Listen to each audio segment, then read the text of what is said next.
Dolqun esa Argentina parlamenti bilan hukumatini Uyg'ur irqiy qirg'inchiligini to'xtatish uchun harakatga o'tishga chaqirdik dedi. Dünya Uyghur Qurultayı Reisi Dolqun esa Argentina Tashqi ishlar ministrligining munosabatlik mas'ul xodimlari bilan ko'rishib, ularni Uyg'ur qirg'inchiligiga qarshi xalqaro birlik hisobdan o'rin olishga chaqirgan. Dünya Uyghur Qurultayining Reisi Dolqun esa Qurultayning bayonotchisi va Qurultay ayollar komitetining mudiri Zumratay Erkinlardan tarkib topgan Qurultay hay'ati 23-may kuni boshqa Braziliya ziyoratini muvaffaqiyatli oxirlashtirib, 27-may kuni Argentinaga qaytib kelgan edi. Ular 29-may kuni Argentina Tashqi ishlar ministrligida uchrashish va suhbatlarda bo'lgan. Dolqun esa apandi uchrashishda qilgan so'zida irqiy qirg'inchilikka duchor bo'layotgan Uyg'urlarning navbatdagi vaziyatining 2-dunyo urushi mazgilidagi Yahudiylar duchor bo'lgan ichinishliq tragediya bilan o'xshashib ketganligini aytdi. Uyg'ur irqiy qirg'inchiligini to'sib qilishning xalqaro jamoatchilikning insoniy burchi ekanligini ta'kidlab o'tgan. Dolqun esa Argentina hukumatining o'zining xalqaro majburiyatlarini ado qilib, Xitoyning Uyg'urlar ustidan yurgizayotgan vahshiyliklarga qarshi o'zining maydonini ochiq bildirishni ham Uyg'ur irqiy qirg'inchiligiga qarshi shakllangan xalqaro birlik hisobdan o'rin olishni umid qilganligini ta'kidlagan. Kanada parlament a'zosi Xitoyning hujum nishoniga aylangan.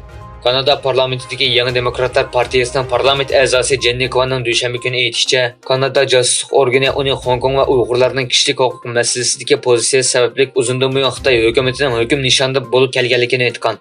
Uning bildirishicha, Kanada bexatarlik axborot idorasi juma kuni uning bilan 1 soat suhbat o'tkazgan bo'lib, uning 2019-yil federatsiya saylamidan buyon Xitoy tarafidan nishon qilinganligi oshkorlangan.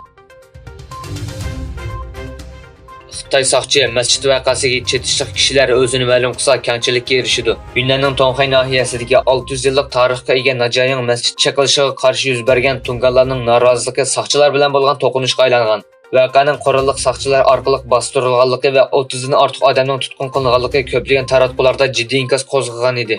Tongxay nohiyalik jamoat xavfsizlik idorasi nomidan 5-oyning 29-kuni bir uqtirish e'lon qilingan bo'lib, 6-oyning 6-kunigacha o'zini ma'lum qiluvchilarga kamchilik qilinganligi, o'zini ma'lum qilishni rad qilganlarning qonun bo'yicha qattiq bir taraf qilinganligi eskartilgan. Malayziya Xitoy paraxodini musodir qildi. Malayziya doiralari 2-dunyo urushidan qolgan Angliya paraxodini bulg'an deb gumon qilingan bir Xitoy paraxodini tutib qolganligini e'lon qildi. Yana bir tarafdan Angliya davlat mudofaa ministri Ben Wallace bulan qilingan harbiy aslahalarning dengiz urush qabrlariga hurmatsizlik ekanligini jakarlab voqeani aybladi. Xitoy savdo qilishga tayyor.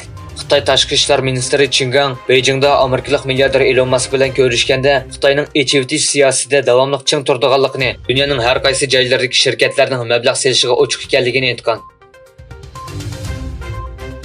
Amerika Tinch okean qo'mondonlik shtabining xabar qilishicha, Xitoyning J-16 tipli ko'rakchi aeroplani Janubiy dengizda Amerikaning RC-135 tipli razvedka aeroplaniga qarshi tajovuzchilik manevri qilgan. Amerika armiyasining bayonotida Amerika aeroplanining xalqaro qonun bo'yicha Janubiy dengiz ustidagi xalqaro havo boshlig'ida bexatar va doimlik mashg'ulot olib borganligi bayon qilingan.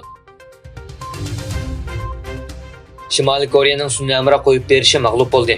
Egilishcha Shimoliy Koreyaning bugun atganda sun'iy amra qo'yib berish plani to'shuvchi raketa sistemasining qachilishi sababidan mag'lub bo'lgan. Shimoliy Koreyaning sun'iy amra qo'yib berishi sababli Koreyaning poytaxti Seul va Yaponiyaning Okinawa orolida gudik bilan ogohlantirish berilgan.